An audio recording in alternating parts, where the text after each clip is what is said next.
Hi everyone, welcome back to another episode from Apps Academy. Today in this video, we will be learning how to delete your FoodPanda account permanently. First of all, open up FoodPanda app on your mobile device and log into your account. Now tap on the account button at the bottom right corner. From the account option, click on View Profile at the top left and then scroll all the way down. You will then see a Delete My Account button at the bottom. Simply tap on that. In the pop-up, click Yes, I'm sure.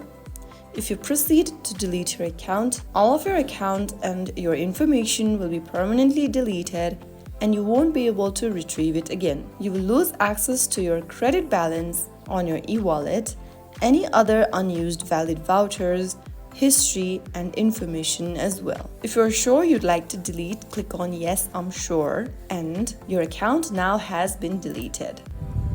You will get a confirmation email from FoodPanda that your account has been deleted, and that is it. If you found this video helpful, don't forget to like, share and subscribe. I'll see you in the next episode. Thank you for watching.